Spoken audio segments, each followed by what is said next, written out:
Well, good evening and welcome to the program. This is Face to Face with Gen Z, one of its kind here at Red Ring Media. One of the programs that we will be starting here at Red Ring Media. So be sure to always check us out on YouTube, Facebook, and X. Some of the concerns of the Gen Z population of the country, we'll be taking them into consideration here and make sure that your voice is heard and heard loudly and clearly. And of course, bringing people to put them accountable. And of course, welcome again to the program. With me here is Mr. Odoyo Owidi to help us make sense of some of the concerns that we are having as the young generation, because he has been there before and is here now to tell us that we should not worry, or why should we worry. Thank you so much, Mwalimu, for joining us. Thank you. How are you? Very fine. This is brand as new fine as a Gen Z. I can see. Yes. And of course, Merry Christmas. Thank you. It's not always that I get people wishing me Merry Christmas 3 days too. People always wait until the last day. But hii yako na beba. That is wonderful. Yes. Mwalimu, as we begin this conversation, today is the 23rd of December. A lot of people are traveling back to the villages. And there has been a lot of traffic snarl-up and pictures showing traffic snarl-ups here and there. The president says that we should take those pictures as souvenir, as this will be the last time that will ever happen. But the Association of Motorists are not happy. And they have gone to court to stop the project that the president is trying to undertake, the Mau Summit Rironi Road. Why would you think that a program such as this that will help people, especially because the largest population of the country is the young generation, why would someone go and block that? I want the young people to understand something that is in Kenya that probably they have not experienced because of the short period they have been on this earth. In Kenya, tribalism is entrenched. It is entrenched until people practice it sometimes without even realizing, without even taking serious note. I want to take you back of some of the projects that were similar to the Mau Summit Rironi Road. And one such project that took place, magnificent, large, was the SGR. SGR was built by public-private partnership from Mombasa to Naivasha. And it is meant to carry people who are paying. They do not just pay for the railway line, they also pay for being in the wagons. And yet, this was developed by taxpayers' money. Then there is the expressway, developed through a public-private partnership, and Kenyans are paying to use it. And may I also add that there is an alternative down, so that if you do not want to pay, you can remain on that alternative down throughout the journey. Similarly, the development of Rironi Mau Summit Highway, super highway, is going to have alternative side roads that if you are going near, if you use the road regularly to a near place, you can use without using the payable expressway. And the design of expressway are the same the world over. There has to be an alternative side roads outside that highway, the same way you see them on the Thika Superhighway. The ones on the Thika Superhighway may not be entirely continuous throughout the journey because it was not meant to be paid. If you live in Gilgil on one side of the road and take your child to school on the other side of the road, you will either find a flyover or an underpass, so you don't have to use the superhighway. And if the side you go to is behind or ahead of you, you will run on the side road until you get there, use an underpass or overpass to use it. If in your head you want to travel the whole journey without paying anything, remember you can, because those side roads are there, but remember how long it will take you to get where you are going. Same way we are having the problem today. The level of traffic snarl-up on the Mau Summit Rironi Road today is unacceptable in a modern world. it is not acceptable. So when you see some people go to court to stop it, you wonder if they care about other Kenyans who live probably west of the Rift Valley. Yet these people were there when we were doing these other projects using the same model of funding, and they never complained. Why? They never complained because when you are doing Thika superhighway, it was going towards their homes. They were the direct beneficiaries. Recently, President Uhuru Kenyatta decided to build the dual carriageway from Thika all the way to Nyeri. That is a long distance dual carriageway, similar to the Rironi Mau Summit we are going to build. Nobody is complaining about it. Yet, Kenyans are paying some of the loans that are used to build such roads. But when now it wants to serve even more Kenyans, because the roads that were built towards Thika and towards Mount Kenya are simply serving single communities. But now when the roads are going to serve more communities, to serve the Kalenjin, to serve the Luo, to serve the Maasai, to serve the Kisii, to serve the Luya, and all those other communities living west of the Rift Valley, some people have now chosen to go to court. It is very curious that even though they call that motorist association, all the three people who went to court representing it come from the same community. The same community who benefited from the first dual carriageway that was heading to Thika. The same community that benefited from the first ever superhighway in Kenya, that was Thika Road. The community that benefited from the very first long distance dual carriageway, the Nairobi-Nyeri. But they don't want other Kenyans to benefit. That is why I don't get embarrassed by insisting that we must call tribalism in Kenya by name. But Mwalimu, they are saying that it is double taxation, considering that they paid the road maintenance levy and other levies thereabout. First of all, you have called it road maintenance, and here we are building a road.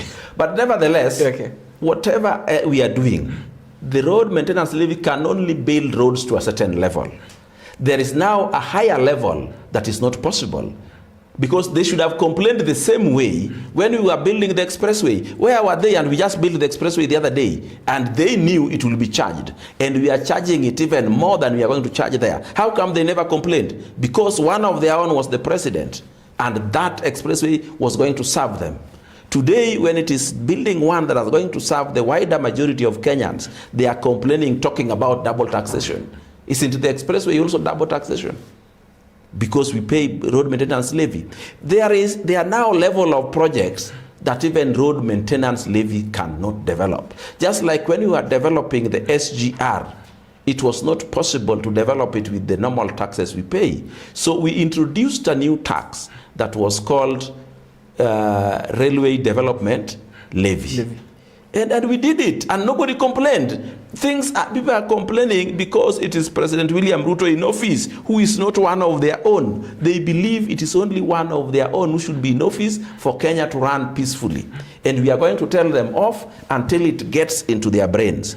And I want Gen Zs to understand this. They need to know that Kenya is a land where corruption and tribalism are top, and we can just fight them by calling them by names. Let's mention corruption by name, and let's mention tribalism by name. Now that you've mentioned corruption, the president has alluded that he wants to take Kenya to the level of the Asian tiger countries like Singapore, South Korea, and what have you.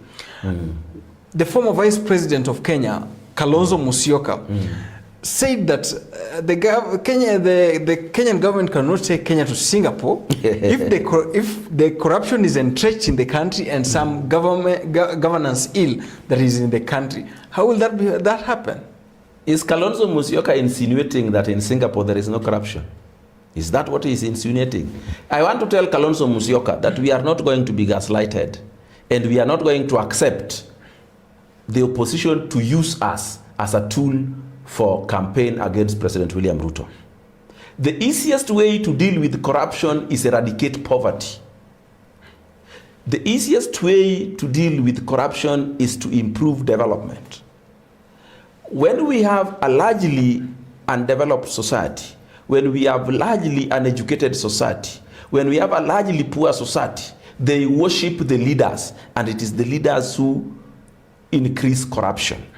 So the moment we'll have a country which is largely rich, everybody has resources, they will now have to bring leaders to account. So the tools of corruption that we have around are the normal citizens. When people in high offices take bribes, they take it from the largely uninformed and poor citizens who are incapable of facing them off and telling them off. Today, if you arrest a poor man on the road, he would want to give you the small money he has instead of facing off with you in the court as he goes about doing his other businesses. So the fastest way to eliminate corruption is to improve on the development of the country and not to eliminate corruption, then you come and talk about development. That is, Kalonzo is getting these things upside down. The fastest way to deal with the corruption is improve on development. And that is why you see very developed countries have less corruption than the poorly developed countries. So Kalonzo cannot come to tell us that it is corruption that has reduced development. That is not it. Poverty is an ingredient for corruption. But Mr. Widdy, when the president was campaigning, and this is a concern of everyone, and especially the young generation, he said that he will eliminate corruption. Of course. Just the other day, the government's top advisor in terms of economics, the president's advisor in terms of economics, David Ndii, told the public that, you know what, we found Kenya corrupt and we will leave it corrupt. So how should we resonate with that now that the president said this and then there is... I think Ndii was being realistic. But again, even the president, I don't know the context under which he talked, but I'm sure he didn't say he will eliminate corruption per se.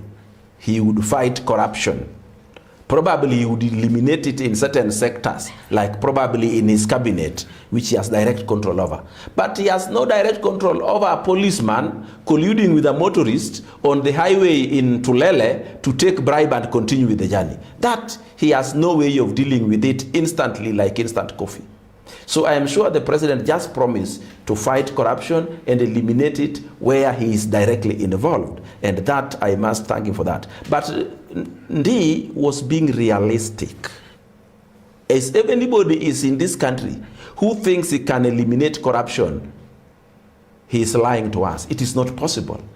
Let me just say it is impossible to eliminate corruption anywhere in the world. Not in the Vatican, not in the UK, not in the US, not in Sweden, Denmark, or Switzerland. You can't. There has to be a residue of it. There must be a quantity of it that remains in society, because we say every human being looks after his own heart, and you can't get into that heart. We can't. So Ndii was being realistic, he was being practical, he was being a realist. You cannot eliminate corruption, we will leave it here, but we can reduce it, and we will reduce it by improving on development, by improving on the incomes of citizens, by improving on the services the citizens get. So some of the reasons why people are really corrupt, because the services are limited and people are fighting for them. So those who have money want to use the money to get it.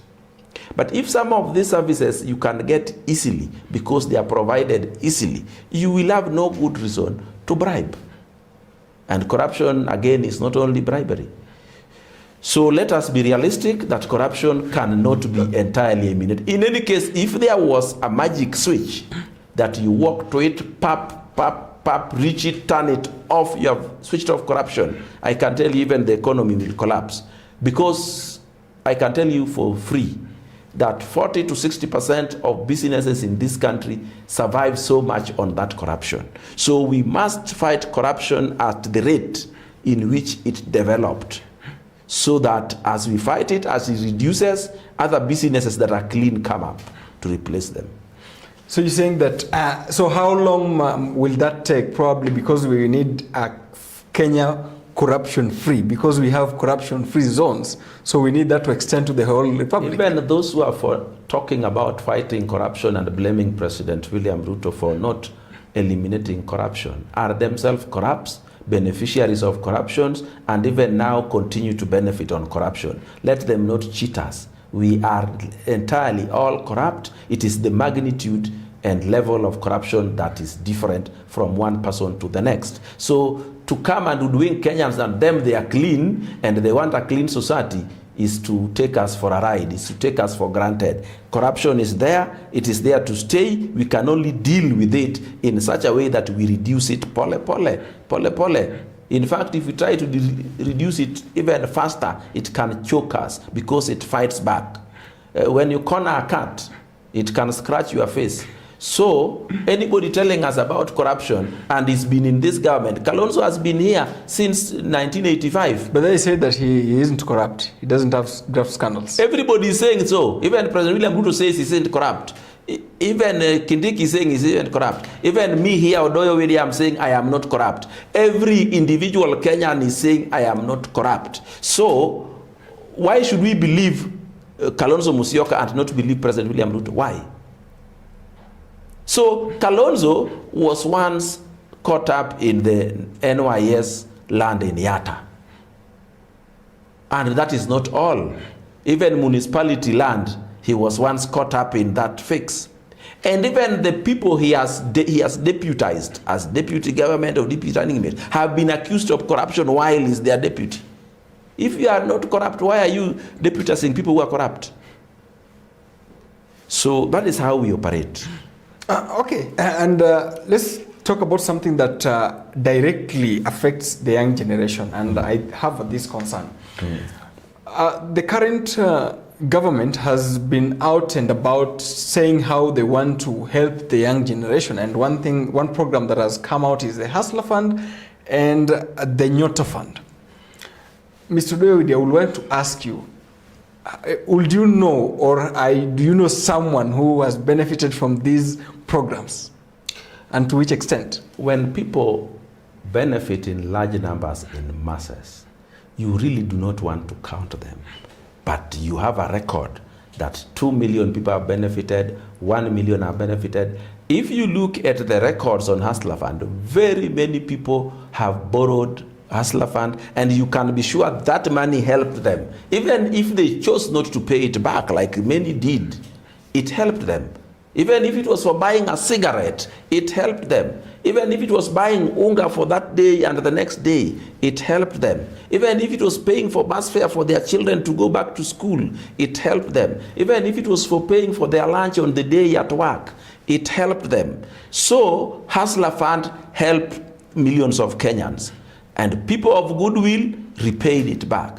People of ill will refuse to pay it back. People who are incapable of paying may also exist in between. But those funds helped Kenyans.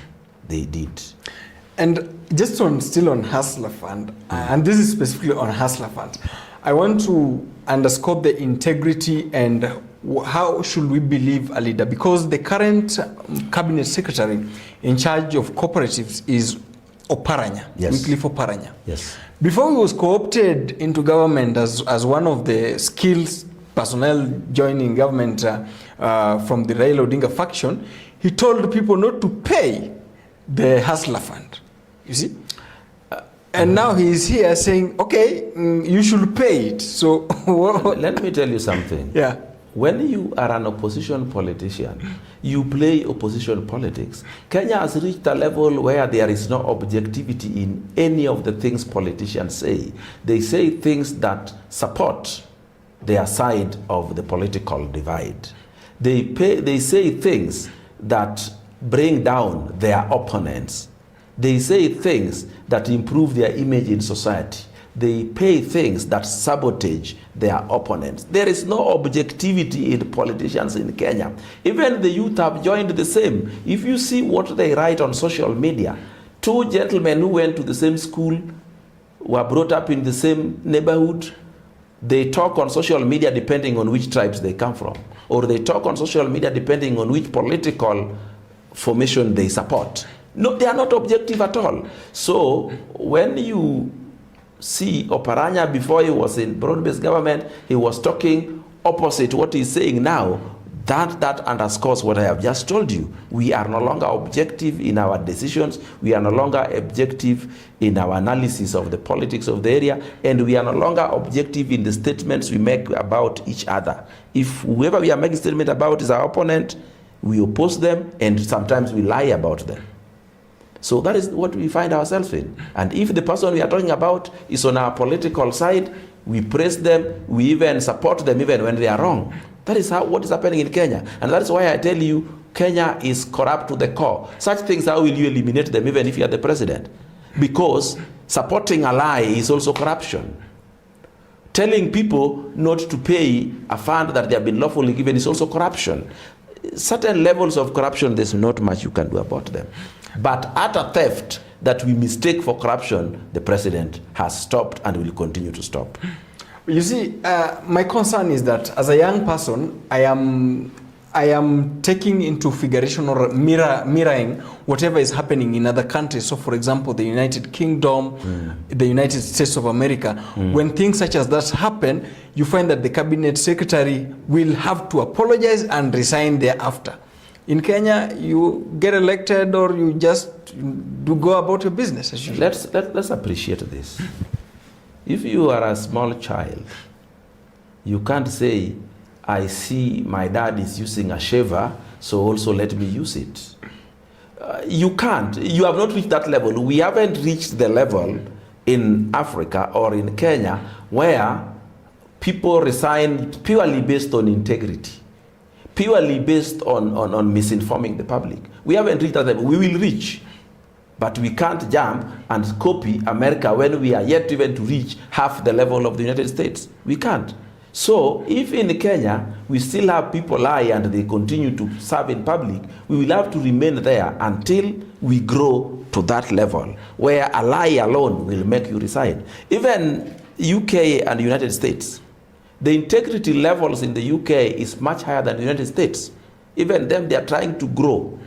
You remember there was a time that within a period of 5 years, I mean 3 prime ministers had already resigned in the UK.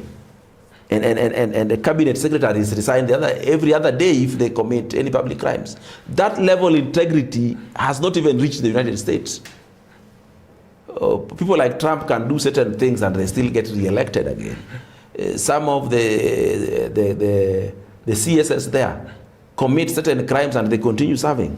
So I think we also need to grow at our pace. If we choose to accelerate it, so be it. But we can't jump and say we are copying the United States. How can you copy the United States and you don't even have a superhighway serving 100 kilometers? Okay. With this level of tribalism, how can you copy the United States? So I think we need to do things according to our coat. We cut our clothing. Our clothes according to our coats. And another concern is that the government promised to stop abductions, unjustified arrest, and what have you. But when you look at the human rights report about Kenya, the government isn't painted in a very good picture.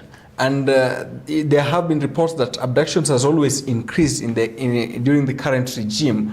Mwalimu, our young generation, we don't want to be abducted. I have told you before, abductions was just a term coined by the media. When the conspiracy to remove President William Ruto from office began, they incorporated everyone, including the media. They incorporated very many agencies. And the media came up with an idea that anybody arrested during the protests will be branded having been abducted. Because according to them, nobody should be arrested during protests just because it is in law. But if you commit a crime during the protest, then you should be arrested. For example, the protest that is envisaged in law is peaceable and unarmed. The moment it is not that, you have already broken the law and you should be arrested. At that point, they started calling it abductions.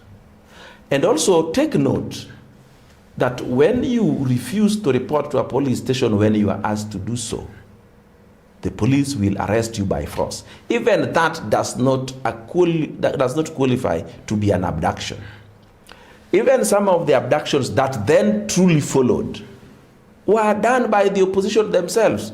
We saw Koimburi, an MP abducted himself, go and took a break somewhere, akajivinjari, akajitokeza, akasema he was being abducted. And when he was investigated, he went silent.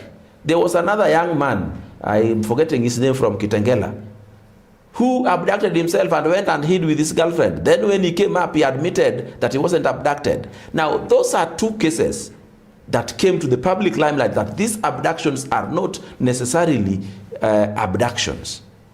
They call police arrests abductions. They call self-abductions abductions. And they blame every abductions in the name of the police. Police are not in the business of abducting anybody. They are in the business of arresting. And even if they arrest you illegally, it is still an arrest. Call it an illegal arrest. Don't call it abduction. Abduction is a criminal offense done by criminals, not policemen. So where did the abduction suddenly go? Because when the abductors, who were actually the opposition, were smoked out, they knew now every eye was on them. When Koimburi was smoked out, they knew now the eyes are on them. People are now considering a possible self-abduction as one of the abduction mentioned, and they knew people will smoke them out. So in politics, expect anything. And some of the crimes committed during politics are committed by people who stand to benefit from them. The opposition benefited very much from the so-called abductions and so-called police brutality. Some of these people say that there was police brutality during the Gen Z protest, when they forget that there has never been any protest in this country where people don't die during protests, because people inherently commit crimes during the cover of protests. Well, even there have been protests. Doctors protest, people don't die. Teachers protest, people don't die. My friend, those are not political protests. Those are trade union protests. Those are... So doctors actually protested very peacefully. Teachers protested very peacefully.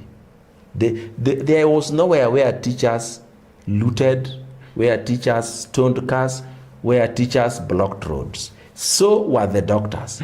So if you want protest where there are no deaths, copy the teachers, copy the nurses, copy the doctors. But when you block Thika Road as early as 7 a.m. in the morning, when you chase policemen and stone them in cars, when you chase policemen and kick them from the back, when you break shops and steal, that is not the protest envisaged in Article 37. You will be shot dead. In fact, I was very disappointed and surprised when the president or the CS security were being gaslighted into believing that they should not order shoot to kill. Yeah, shoot people to the leg. The president said. Even that shoot to the leg is not necessary. If you are breaking a shop violently, and I'm sure if you break a shop violently, you are ready to kill anybody you find in there if he resists. If you are stoning a police on the head with a stone, you are killing him. Why should you not be killed? Why? So let us say that if you are breaking the law and you are too many for the policeman to arrest you, the police must use necessary force on you. That force will come through the gun, because you cannot use rubber bullets on 100,000 people facing 20 policemen. You cannot use tear gas on people who have decided to brave the tear gas and assault the police.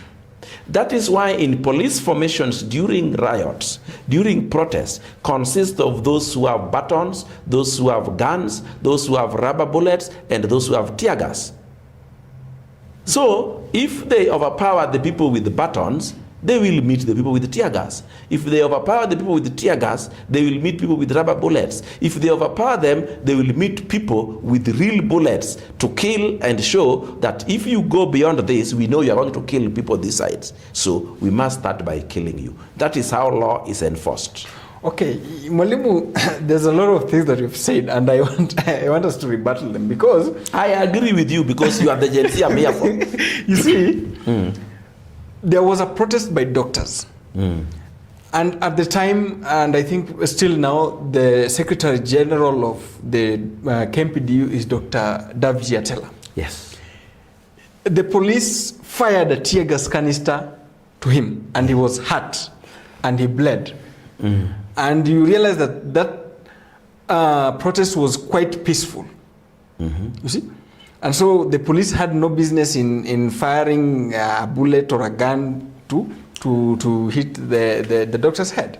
First of all, you must know that protest began very peacefully. When they began to become rowdy, and because of their large number, the only sensible way of dispersing them was using a tear gas canister. Doctors? What is wrong with doctors? If there are many, okay, and they refuse to disperse, then you use a tear gas. That's how it is done. In fact, it would have been worse if a rubber bullet was used. It would have even been worse if a baton was used. So if the tear gas, by one chance or the other, found one collateral damage on the way, so be it.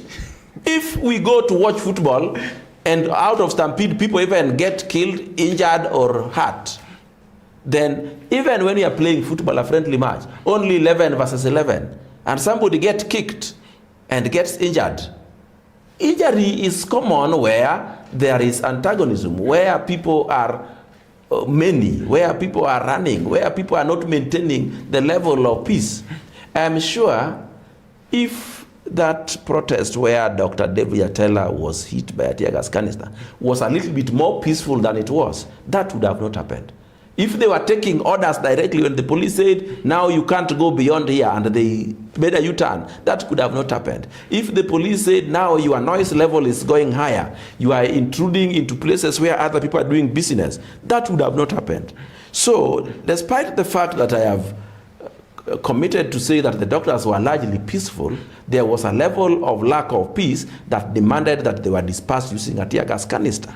That tear gas canister must be fired to the people. So if one person is got on its way, so be it. It happens. Okay, that's good. And Mwalimu, I think we'll have to leave it here. And next time probably we'll have a larger discussion and what affects the youthful generation of the country. Thank you so much. But before you thank me, there's something I want to say. Okay. Because I want you to live here knowing that one of the reasons that President William Ruto is being fought in this country is because of the giant projects he's trying to do. The war between President William Ruto and his opponents is a war of legacy and a war of resources. Legacy is President William Ruto is trying to do some of very large landmark projects that has never been done by any other president in the past. For example, in sports, Talanta Stadium will stand out as the largest ever in Kenya.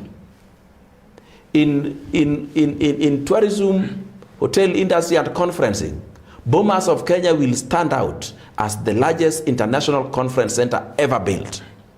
In transport, Rironi Mau Summit will stand out as the largest and most magnificent transport system ever built by anyone. In health, SHA has come out to be the most encompassing and covering health scheme anywhere in East Africa, let alone Kenya. Okay. In agriculture, Galana Kulalu has come out tops. So these are the things opponents of President William Ruto can't stand. These are the things his predecessors can't stand, because this is creating a legacy that has never been seen ever before. So what is being fought here is legacy and resources. Resources. I have seen a team has come out to protest against the gold in Kolomani. First of all, let's say gold that is underground, whether the exact figure is brought out or less, is neither here nor there, because the gold that is worth it is gold that has been mined and is processed and is out. So even if there are millions of tons underground, it doesn't matter. What has been mined and brought out is what matters. Okay. And when you look at the other project that I was forgetting about, is the nuclear power plant to be built in Siaya. These people are too envious for this thing to take place at the time of President William Ruto's regime. And those things have counted for you. Do you know they have just happened in the last 3 years? And when they are complete, I don't know what people will say, and that is what these people can't stand.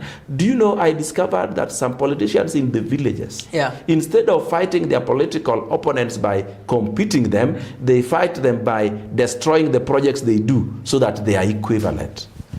That is what they do. Politicians out there, our sitting MP does not want a potential competitor to do any project.